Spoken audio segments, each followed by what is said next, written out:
భూమితో తమకు ఉన్న అనుబంధాన్ని ఆధారంగా చేసుకొని చేసిన పోరాటాలు. ఆ పోరాటాల నుంచి పుట్టుకొచ్చిన రెవెన్యూ చట్టాలు ప్రజల యొక్క సమస్యల్ని శాశ్వతంగా పరిష్కరించే దిశగా ఉండాలి అని చెప్పి ఆనాడు కాంగ్రెస్ ప్రభుత్వం శ్రీమతి ఇందిరాగాంధీ గారు భావించారు. భూమి అనే చర్చ ఎప్పుడొచ్చినా బూరుగుల రామకృష్ణారావు గారు కావచ్చు, పివి నరసింహారావు గారు కావచ్చు, శ్రీమతి ఇందిరాగాంధీ గారి నేతృత్వంలో జరిగిన భూసేకరణ ఒకనాడు వేలాది ఎకరాలు జమీందారులు, జాగీర్దారులు, భూస్వాముల దగ్గర ఉన్న భూములను అగ్రికల్చర్ సీలింగ్ యాక్ట్ తీసుకొచ్చి భూ పరిమితి చట్టాలు తెచ్చి వాళ్ళ దగ్గరున్న లక్షలాది ఎకరాలను ప్రభుత్వం వాళ్ళ నుంచి తీసుకొని దళితులకు, గిరిజనులకు, ఆదివాసీలకు, బలహీన వర్గాలకు ఆత్మగౌరవం తెచ్చే భూ కేటాయింపులు కాంగ్రెస్ ప్రభుత్వం శ్రీమతి ఇందిరాగాంధీ గారు చేపట్టారు.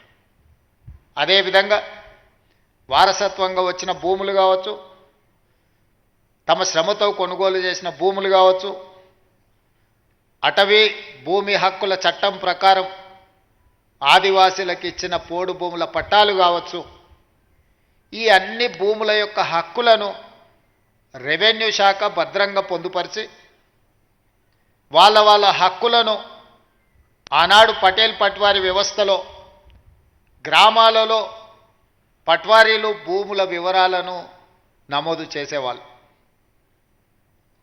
ఆ పట్వారీలు నమోదులు చేసిన భూముల వివరాలు పటేల్ పట్వారీ వ్యవస్థ రద్దు కావడంతో గ్రామాలలో ఉండే రెవెన్యూ రికార్డులన్నీ కూడా మండల కేంద్రాలకు, మండల వ్యవస్థ వచ్చిన తర్వాత మండలాలకు తరలిపోయినాయి. భూమికి సంబంధించి ప్రభుత్వం ఆ తర్వాత తీసుకొచ్చిన పరిణామాలలో విఆర్ఓ, విఆర్ఏలను తీసుకొచ్చి ప్రభుత్వ అధికారులుగా, ప్రభుత్వ ప్రతినిధులుగా గ్రామాలలో ఉండే భూముల యొక్క సమాచారాన్ని సేకరించి మండల కేంద్రాలలో మండల రెవెన్యూ ఆఫీసర్సు లేదా తహసీల్దార్ దగ్గర భద్రపరిచారు. చాలా వరకు భూ వివాదాలు ఉన్న కోర్టు కేసుల్లో ఉన్న భూములు తప్పితే 95% భూములకు సంబంధించిన వివరాలు ప్రక్షాళన చేసి 4-5 దశాబ్దాలు ఈ భూముల యొక్క వివరాలను సేకరిస్తూ ప్రక్షాళన చేసి ప్రజలకు ఈ రికార్డులను అందుబాటులో పెట్టారు. ఉన్న పలంగా తెలంగాణ రాష్ట్రం వచ్చిన తర్వాత పాలకుల మెదడులో కదిలిన ఆలోచన 2020 భూముల యొక్క చట్టాలను అన్నిటిని కూడా ROR యాక్ట్ను మారవాలన్న ఆలోచన. రెవెన్యూ చట్టాలను మారవడమే కాదు, ఆనాడు ప్రవేశపెట్టిన ధరణి అనే ఒక యాప్ ఈ ప్రాంత ప్రజలకు, రైతులకు ఒక పీడకలగా మారి ఇంతకుముందు మిత్రులు బట్టి విక్రమార్క గారు చెప్పినట్టు ఒక తహసీల్దార్ మీదనే పెట్రోల్ పోసి తగలబెట్టే పరిస్థితి. ఇబ్రహీంపట్నంలో ఈ ధరణి భూతంలో వచ్చిన మార్పులు జంట హత్యలకు కారణమైంది. అదేవిధంగా సిరిసిల్లలో ఒక మహిళ అధికారుల చుట్టూతో తిరిగిన తహసీల్దార్ స్థాయిలో ఆ సమస్యలు పరిష్కరించే వీలు లేకపోవడం వల్ల తహసీల్దార్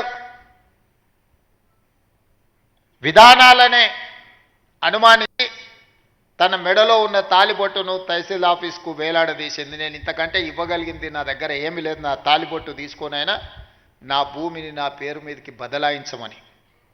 వీటన్నిటికీ కారణం రెవెన్యూ సిబ్బందే మూలమని చెప్పి ఆనాటి పాలకులు మిమ్మల్ని దోషులుగా, మిమ్మల్ని దోపిడీదారులుగా, మీరు ప్రజలని దోసుకోవడానికే రెవెన్యూ శాఖ సిబ్బంది ఉన్నట్టుగా చిత్రీకరించి తద్వారా లబ్ధి పొందాలని ఆనాటి పాలకులు ప్రయత్నం చేశారు.